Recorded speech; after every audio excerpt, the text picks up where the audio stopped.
Bien. Experimento mental. Que prácticamente viene desde John Locke. Podemos dar paso a aquel de Wittgenstein, que como he dicho es el del escarabajo. Que como he dicho, a simple vista, a priori, parece una continuación o una actualización de la misma problemática. Y en cierto modo lo es. Pero como sucede muchas veces con Wittgenstein, lo que a priori él muestra como punto final no es más que, bueno, el desvelamiento de algo que si fuera cierto sería totalmente ajeno a la realidad como la tenemos en la actualidad, en el mundo nuestro. Entonces, más que una continuación del experimento del espectro invertido, es más bien su difuminación por el sentido común, por lo que sucedería en realidad entre esas circunstancias.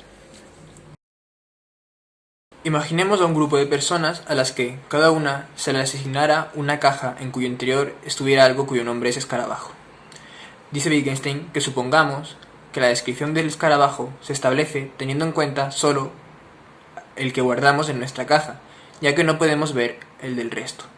De ser así, la definición de lo que es un escarabajo cambiaría continuamente, dependiendo de cada persona. Es más, cuando se usa la palabra escarabajo, ¿a cuál de ellos me estaría refiriendo? Sin duda al mío, que es el que tenemos constancia. Pero no hay forma posible de saber si al del resto también. Es por eso que, según Wittgenstein, para la construcción de la palabra y del concepto escarabajo, lo que hay dentro de cada caja particular es irrelevante. La palabra bien podría acabar significando, sin más, esa cosa que está en la caja de cada persona. Ahora, si el escarabajo tuviera un uso en el lenguaje de estas personas, no podría ser como el nombre de algo, porque es muy posible que cada persona tenga algo completamente diferente en su caja, o incluso que la cosa en la caja esté constantemente cambiando, o que cada caja esté vacía. El contenido de la caja es irrelevante para cualquier experimento del lenguaje en que se utilice. Por analogía, no importa que uno no pueda experimentar las sensaciones subjetivas del otro. A menos que se aprenda a hablar de esa experiencia subjetiva a través de la experiencia pública, el contenido real es irrelevante. Todo lo que podemos discutir es lo que está disponible en nuestro lenguaje público. Esto, que a simple vista, como he dicho, parece una actualización del experimento del espectro invertido, es en realidad un movimiento para dejar en evidencia lo anterior. De ahí que autores como Ned Block sientan sorpresa hacia los postulados y conclusiones de Wittgenstein.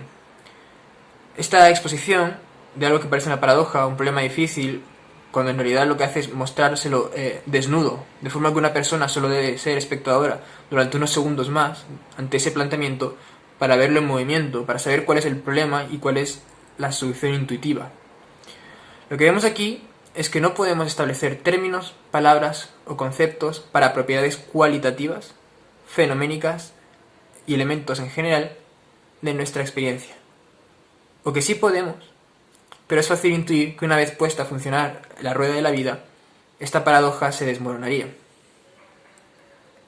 Esto nos muestra que, efectivamente, el significado de un término no es el signo mental que nos guía hacia la actuación apropiada, sino que es un sonido que se usa en tanto tiene función en la comunicación dentro de un contexto de conducta pública regida por criterios independientes.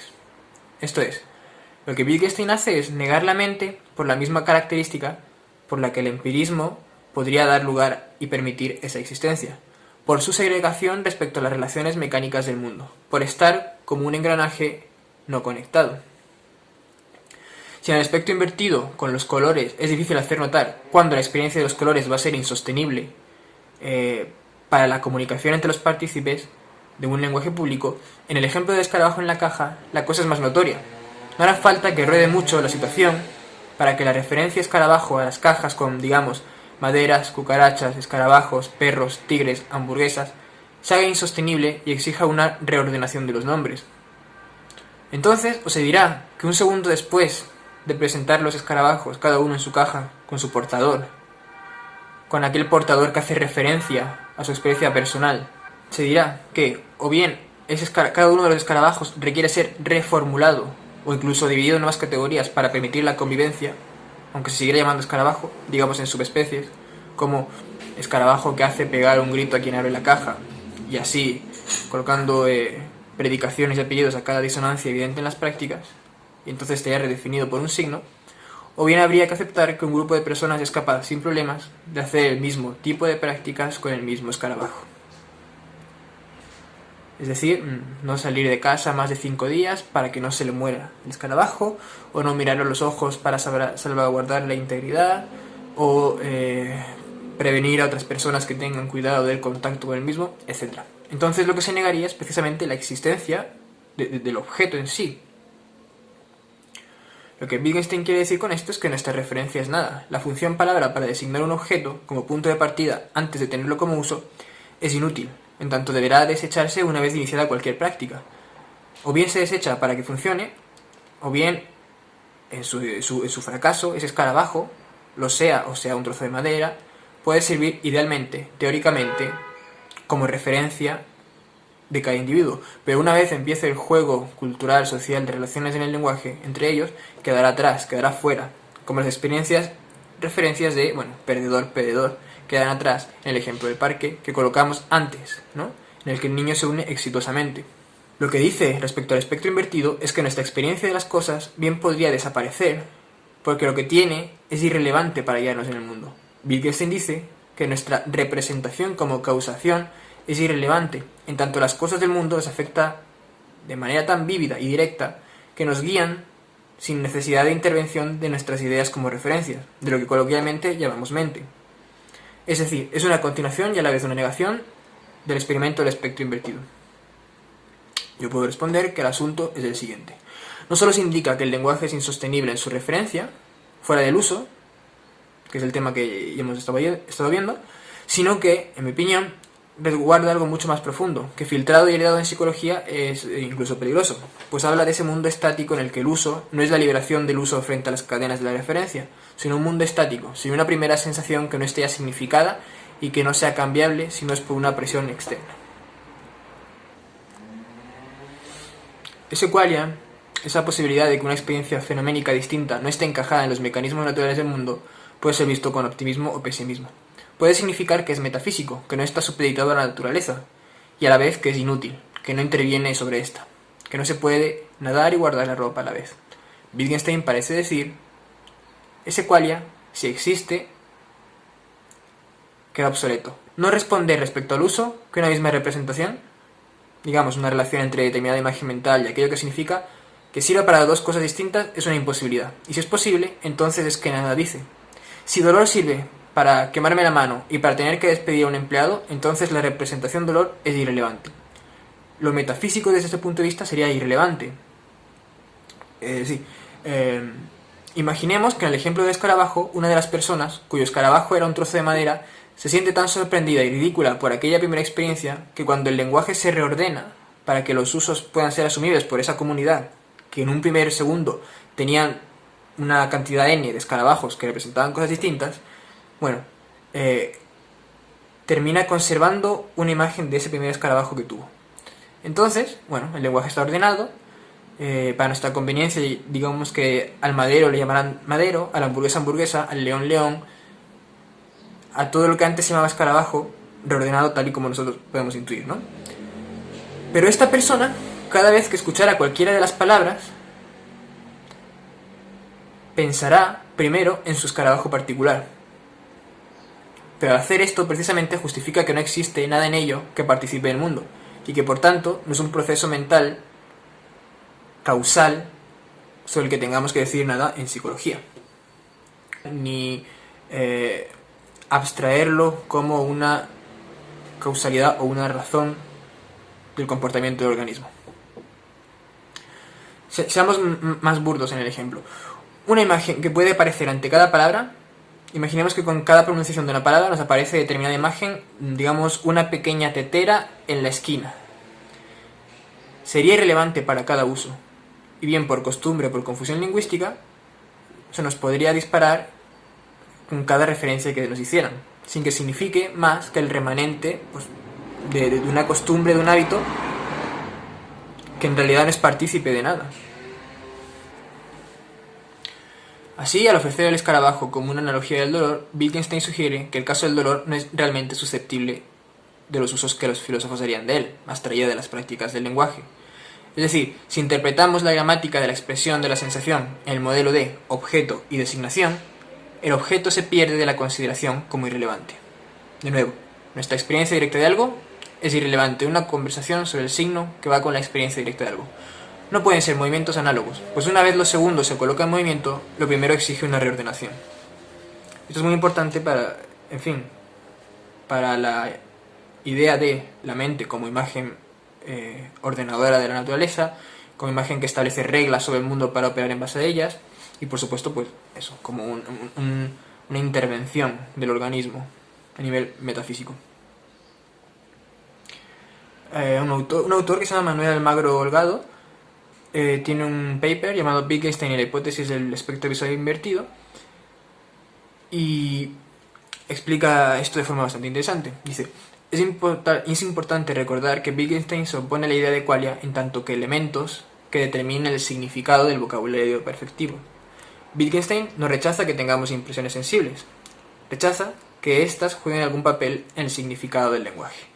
Y esto es compatible con que tengamos experiencias perceptivas internas. Es obvio que tenemos impresiones de color, y es obvio también, tal y como concluye Bloch, que no podemos estar seguros de que cada persona tenga exactamente la misma impresión de un mismo color. Esto es precisamente lo que Wittgenstein afirma.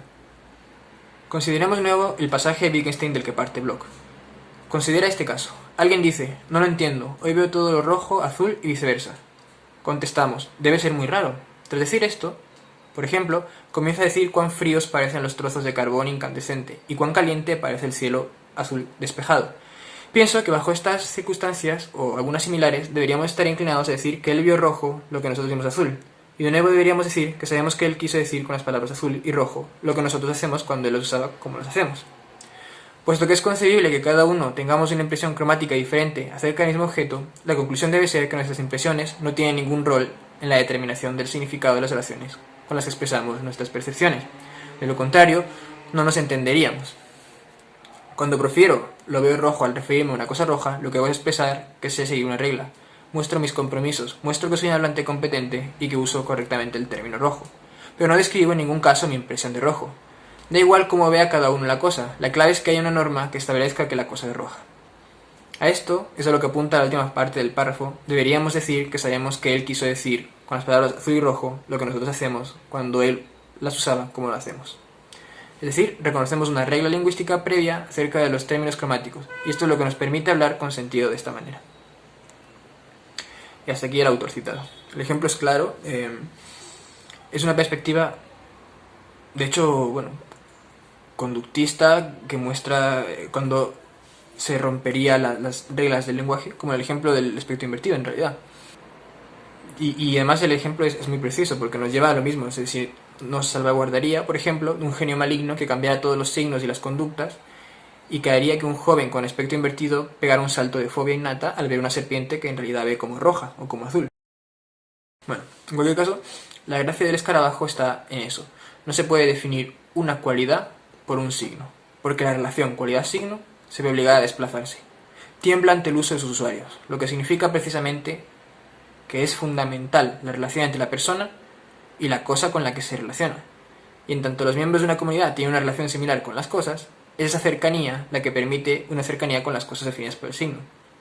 Así, esta cercanía hace que un escarabajo, que es un perro, y otro que es un tigre, y otro que es un escarabajo, sean más mantenibles como confusión, como malentendidos, en una conversación, pues que si no hubiera nada, o si hubiese un trozo de madera, o una hamburguesa, etc. Luego, por las consiguientes prácticas arregladas, el perro y el escarabajo aguantarán más tiempo protegidos por la confusión del signo, y así. Evidentemente una designación de un signo no agota una experiencia cualitativa, pero precisamente por las familiaridades entre aquellas cosas descritas por los signos, pueden haber malentendidos que se extiendan en el tiempo mucho más que otros.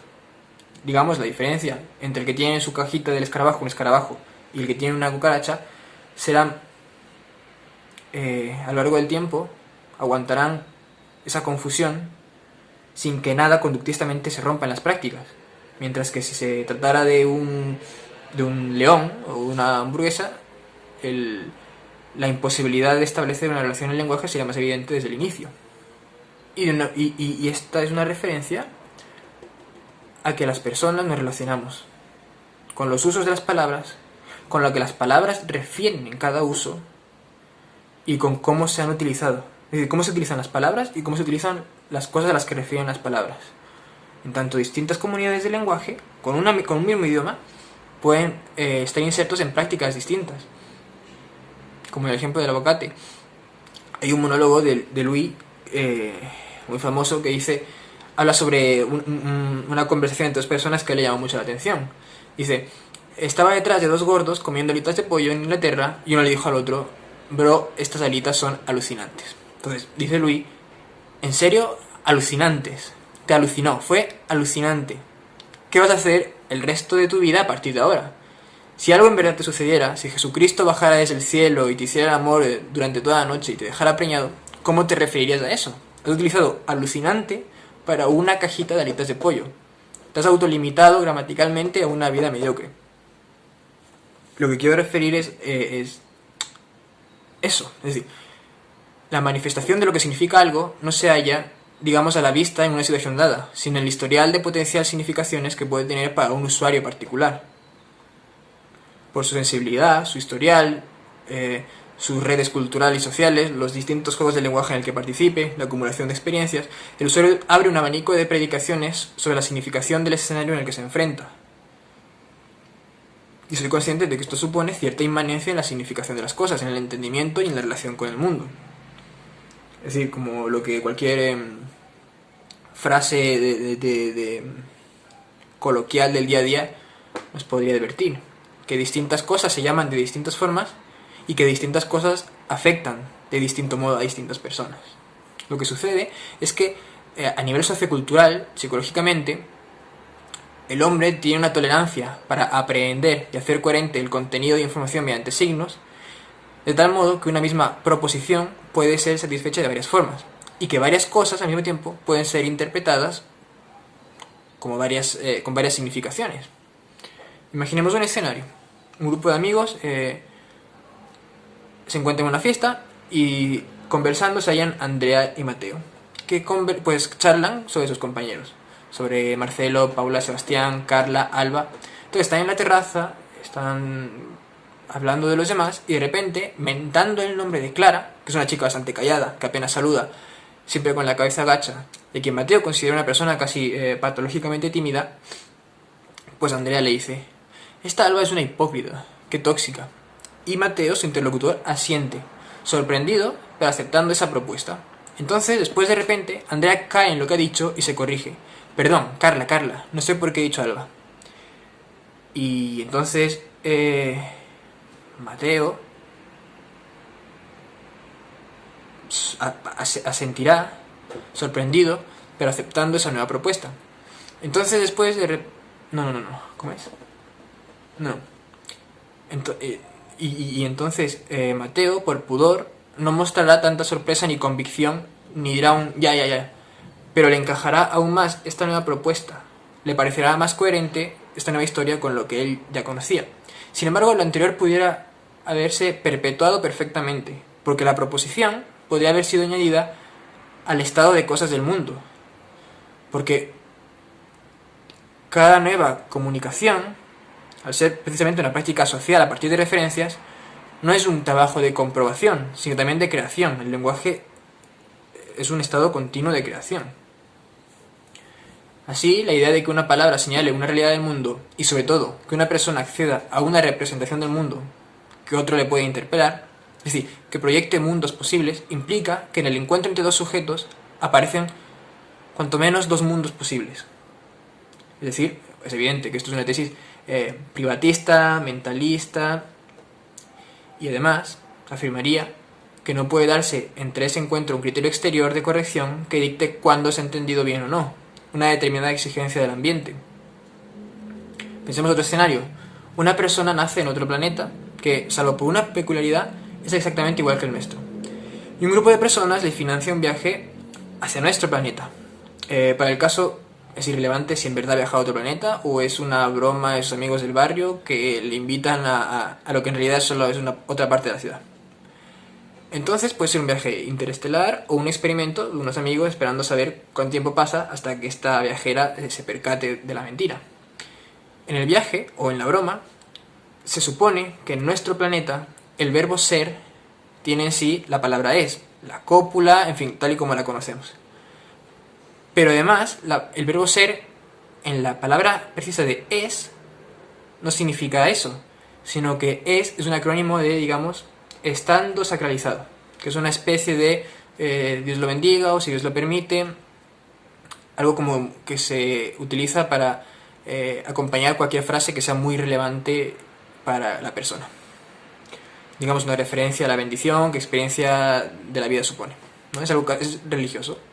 Entonces esta persona llega a nuestro planeta, nos oye hablar, vive a lo largo del país interactuando, lo pasa muy bien, regresa y cuando le preguntan su opinión sobre el lugar, dirá que no ha tenido ningún problema, que se ha llevado bien con todos, que les ha entendido, que es verdad que es una cultura maravillosa y además muy parecidos a nosotros.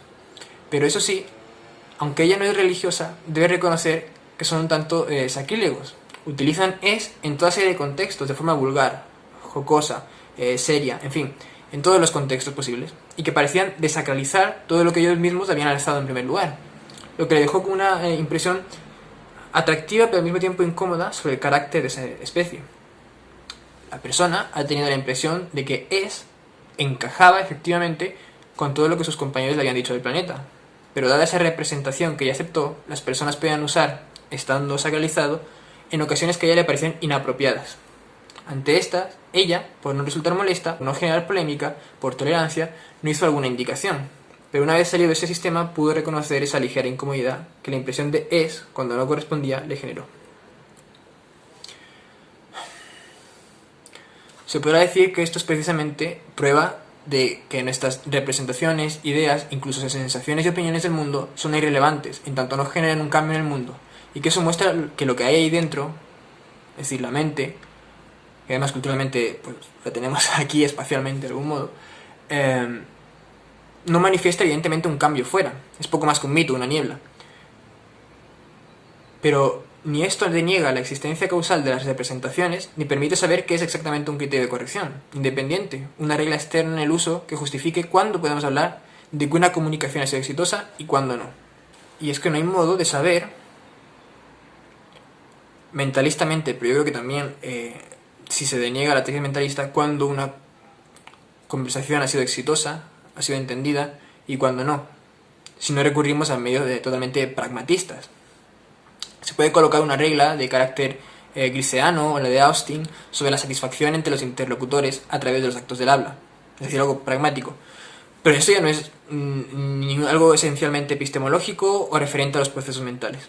En el ejemplo como el de Recho Cool, no hay una confrontación del tipo no has entendido qué quería decir, más bien ha habido la comprensión de estar señalándose lo mismo. Pero la palabra, que designa más que su uso, digamos su origen, su coordenada y la característica de quien la emplea, genera una impresión en el interlocutor que no tiene forma de ser aclarada o sancionada, en tanto no hay nada que corrija las diferencias entre esos dos yoes, esos dos egos. Ya no el criterio de verdad ni el éxito de la comunicación, sino la naturaleza del proceso habido fenoménicamente depende de esa fragilidad, de hasta cuándo sea tolerable una comunicación el que el uso de una interacción no provoque lo intolerable en el otro.